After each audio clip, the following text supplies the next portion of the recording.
아, 용돈 벌려고. 공 기자 이거 뭐예요?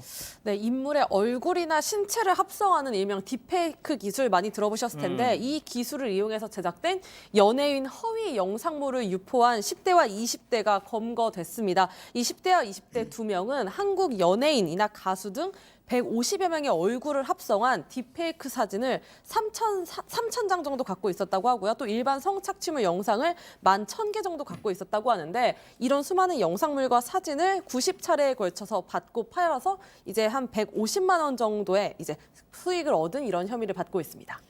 이 기자, 이 뭐 딥페이크가 그냥 무슨 포토샵으로 뭐 대강 이렇게 오려 붙인 그런 수준 그런 게 아니잖아요, 그죠? 네, 원래 딥페이크라는 게 이제 딥러닝에서 파생된 단어인데요. 인공지능이 심층 학습을 해서 이렇게 어떤 걸 만드는 걸 의미합니다. 이제 거기서 잠깐만요. 지금 왼쪽이 가짜 트럼프, 네, 오른쪽이 진짜 원본 트럼프. 네. 근데 둘이 야. 구분이 잘 안 가죠. 그러니까요. 이렇게 실제가 아닌데 와, 실제인 것처럼 저게 인공지능 기술을 활용해서 저런 식으로 영상을 만드는 겁니다. 그래서 이미 있는 사람의 얼굴이나 특정 부위를 합성해서 저렇게 만드는 동영상인 건데요. 하지만 이게 저게 악용되다 보면은 이 성인물 영상에다가 여성 연예인이나 그러니까요. 또 일반인 얼굴을 합성해서 성범죄 논란이 계속 이어지고 있는 지금 상황입니다. 나오는 오바마 전 대통령도 이것도 딥페이크라는 거죠, 지금? 네, 어떻게 보면은 사실 똑같잖아요. 저는 그냥 저 장면만 딱 보여줬을 때는 저 같아도 구분이 잘 안 갈 것 그러니까요, 같거든요. 하지만 당연하죠. 저런 식으로 조작 기술을 통해서 아, 이거 맞습니다. 기억납니다, 이거. 예, 저희 김정은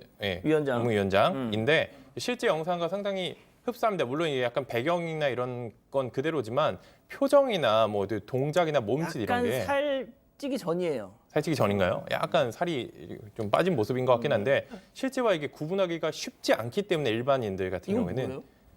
저 같은 경우는 저것도 이제 오른쪽에 있는 저 저게 사람 얼굴을 저렇게 하는 거군요. 네, 맞습니다. 저 개그맨이자 그 영화 감독으로 활동하는 사람인데 저런 식으로 이제 오바마에 흉내 내면은 저걸 가지고 저걸 기반으로 연기를 하면은 그걸 가지고 오바마 얼굴과 표정으로 저렇게 만들 수가 있는 거죠. 그렇군요. 네, 합성의 재료로 쓴다고 보이면 되는 겁니다. 야. 자, 그런데 진짜 방금 뭐 이 기자가 설명한 것처럼 저런 기술을 이용해서 여자 뭐 연예인들의 얼굴을 이렇게 해버리면 그 지금 결국 그게 지금 문제가 되고 있는 거 아니에요? 예, 맞습니다. 거의 진짜 사람인지 이제 만든 합성물인지가 구분이 안 될 정도로 굉장히 교묘하게 만든 영상이었는데 이 영상을 판매한 방법은 굉장히 쉬웠다고 합니다. 트위터 등의 SNS를 통해서 광고를 했고 이걸 뭐 구입하겠다 이렇게 사람이 연락을 오면 이 영상이 저장된 곳에 비밀번호를 알려주는 방식으로 굉장히 손쉽게 판매를 했었었는데요. 해당 영상들 역시 인터넷 검색을 통해서 수집한 것으로 전해졌습니다. 변호사님, 이 친구들 경찰 가서 무슨 얘기했답니까? 참 생각이 없다라고 밖에는 말씀을 못 드리겠는데 왜 이랬냐라고 하니까 학교 자퇴하고 놀면서 이게 용돈을 쉽게 자퇴했대요? 벌려다가 보니까 할 수 있었던 일이 그냥 방에 앉아서 뭐 하다가 모았던 게 음란 영상이 한 11,000가량을 가지고 있었다고 하니까 그거를 이용을 해서 그냥 그거는 무료로 돌아다니는 거니까 쉽게 벌 수 있는 거니까 어떻게 하면 돈을 받고 팔 수 있을까 했을 때 그렇게 해서 만들어낸 게 한 3,300건을 만들어냈고 그거는 돈을 받고 팔았던 겁니다. 산 사람들도 잘못이고요. 그러니까 당연하죠. 아니 근데 정말 소장님, 그러니까 뭐 가령 제가 제 얼굴에 뭐 그럴 사람도 없겠지만 제 얼굴에다가 뭐 이상한 막 뭘 이렇게 합성을 해가지고 한다면 뭐 어차피 가짜인데라고 그냥 생각할 수 없을 것 같아요.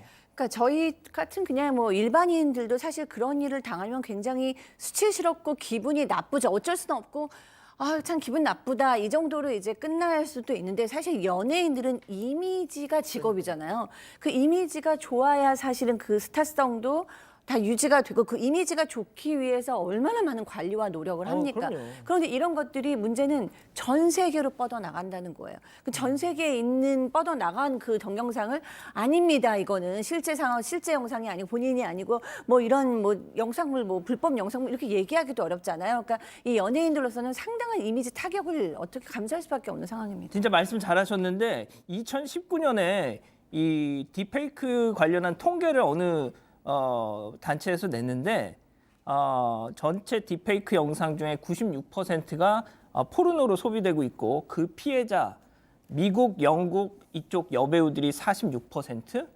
다음으로 자 이게 중요합니다. 한국 여성 연예인이 그 다음으로 25%. 그러니까 이 K-팝이니 뭐니 하면서 워낙 이제 한국 여성 연예인들이 뭐 명성이 자자해지다 보니까 이 피해를 고스란히 또 이렇게 입는다는 거 아닙니까? 자, 그런데 앞서 변호사님 말씀하셨지만 용돈, 아니 뭐 할 것도 없고 뭐 취직은 하기 싫고, 그러니까 뭐 지금 이래가지고 이런다는 거 아니에요 지금? 네, 그리고 그 어떻게 보면은 그런 행동을 하는 사람들이 10대가 절대적으로 많다라는 건데요. 부산에서 최근에 이 수사를 한 결과 검거가 된 6명 중에 4명은 10대였다는 거 아니겠습니까? 이게 단순하게 용돈 벌려고 10개라고만 거기서 그치는 게 아니라 저희 또래만 해도요. 그런 짓을 하려고 해도 몰라서 못해요. 기술을 몰라서. 그렇죠. 그리고 제가 걱정하는 부분이 뭐냐면 이 10대들 같은 경우는 이게 얼마만큼이나 어마어마하고 중대한 범죄인지에 대한 인식 자체가 부족한 경우가 많다라는 거죠. 그들 주변에서는 이런 것들이 쉬운 일이고 뭐 소재라고 할 수 있는 것들도 너무 쉽게 찾을 수가 있고 조작하는 방법도 사실 재미삼아 하는 그 어플로 할 수 있는 거는요. 그냥 저희 스마트폰 어플로도 그냥 이님에 만들어지는 거 일반인들 있지 않습니까? 네. 그럴듯하게 만들어주는 게 수십 개 어플도 있거든요. 그러니까 저런 음란물을 합성해 주는 게 아니라 예. 그러다 보니까 그 기술에 10대들은 더 익숙하고 더 판매하는 상대들도 쉽게 찾을 수가 있고 이걸 단속해야 되는 어떤 기성세대는 오히려 이런 문화에 낯설고 그런 것들이 이 10대들에 의한 이런 잘못된 어떤 범죄가 크게 만들어지는 원인이 되고 있는 거죠. 그러면 뭐 얘네들은 아마 그랬을 거예요. 어차피 가짜인데 뭐 진짜 그거 하는 것도 아닌데 뭐 이렇게 쉽게 생각했을 수 있을 것 같은데. 그래서 과거에는 이런 범죄를 처벌하는 법이 마땅치 않은데 지난해 7월부터 바뀌었습니다. 이거 자체 그냥 만들더라도 5년 이하 징역형에 처해질 수가 있고요. 이번처럼 돈 벌려고 그러니까 영리 목적으로 했을 경우에는 7년 이하 벌금도 없습니다. 징역형밖에 없는 범죄입니다. 그래서 이 부분은 정말 조심해야 되고요. 이게 조심해야 되는 부분이 또 피해자가 연예인들만 대상으로 되는 게 아니라 일반인들도 요즘 SNS 같은 데 자기 얼굴을 많이 공개하잖아요. 예. 그 일반인 얼굴들도 이렇게 마구잡이로 끌어다가 만들어내는 겁니다. 진짜 이거 뭐 일단 경각심이 상당히 좀 필요해 보입니다. 자, 일단 두 번째 사건 이렇게 마무리하고요.